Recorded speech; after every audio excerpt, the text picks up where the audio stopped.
Hey everyone, if you want to make your own podcast but you don't know where to begin, Spotify for Podcasters makes it super easy. They've got everything in one place, it's totally free, and you can make money while doing it.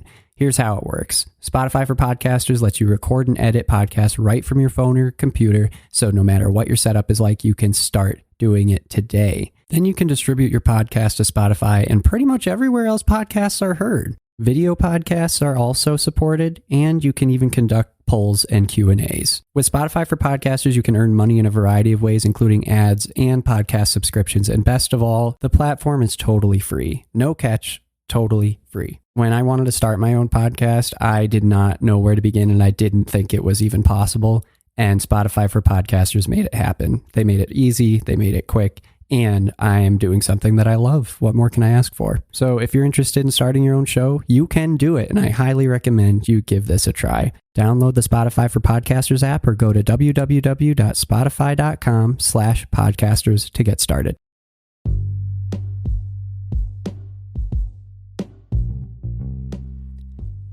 Hey, what's up, everybody? Welcome back to another episode of Everything Kratom, the podcast about anything and everything Kratom. Good to have you with us here on this Tuesday morning. Gonna be a shorter one today, guys, but still good.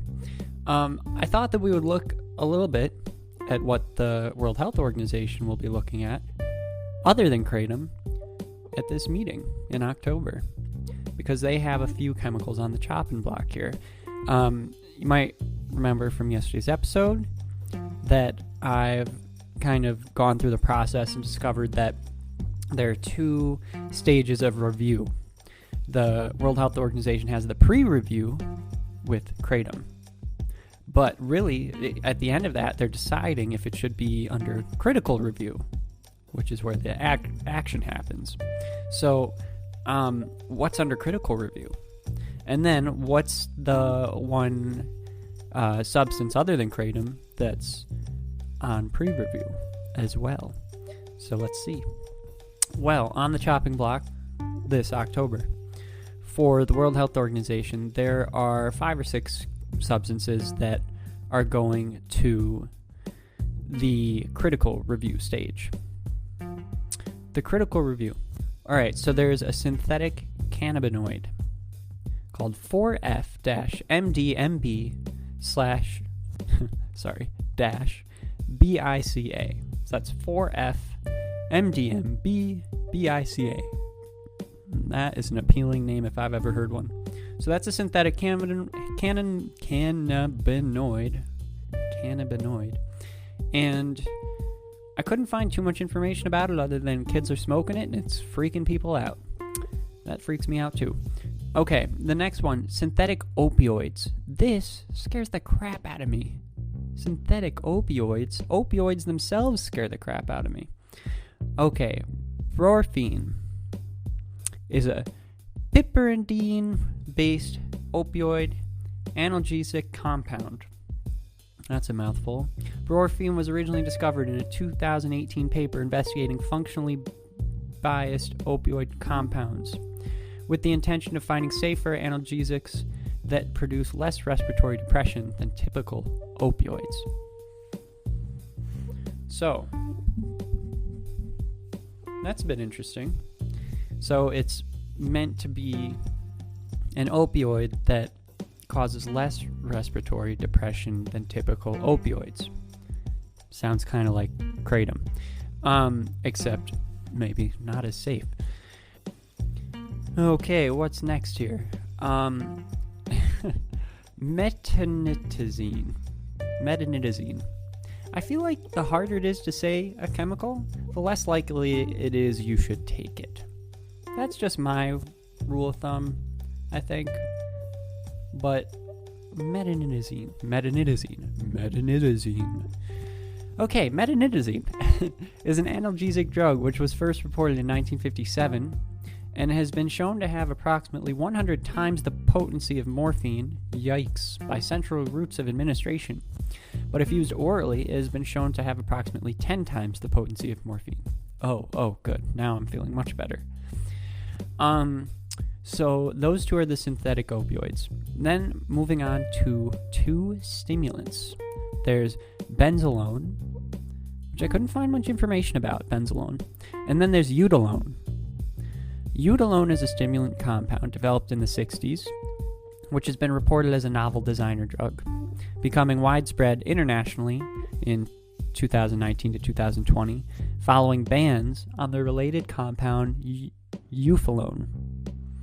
ephalone. KnowYourStuffNZ.com found eutalone at every event they attended during the 2019-2020 festival season. At 2020-2021 New Year's festivals, more than half of the samples tested by Know Your Stuff NZ were not MDMA, but instead more dangerous stimulants from the cathinones family, with eutalone being the most common. So that's pretty scary. So it seems like this stimulant is being sold as MDMA without telling people at festivals, and is becoming more widely available. So those are all the things that are on the chopping block through the critical review process for the WHO. And this is the same meeting where they're going to be doing the pre-review process of, among other things, phenibut. I've heard phenibut. Some people say phenibut. And kratom. So it seems like phenibut is the closest, thing to kratom on this whole list. Not that I'm saying they're completely related or even close, but phenibut, it does have some brand names like Anvifen or phenibut with an F, not a PH, and a Noofen, Noofen, among others. But it's a central nervous system depressant, and it's used to treat anxiety, insomnia, and a bunch of other things, restless leg syndrome. It's usually taken by mouth as a tablet, but many take it intravenously, and also it's just, comes in powder. I have tried phenibut. Not the biggest fan, but, and I don't really find it to be comparable with kratom. I feel like it's very different. I feel like it's much more chemically nasty feeling. That's just my own personal takeaway. But overall, looking at all of these chemicals that are up for critical review, I can't imagine kratom having to go through that same process. It just kind of seems to me like it's a completely different field. It kind of makes me wonder if kratom wasn't used as widely as it was, even though, it's kind of still just a small amount of people compared to some other drugs.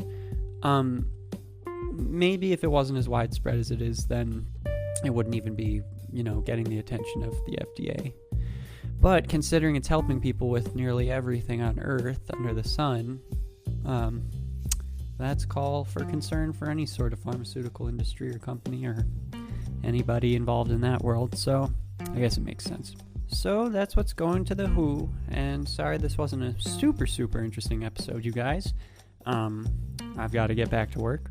But make sure you tune in tomorrow. Everything should be lining up correctly for my little surprise for everyone.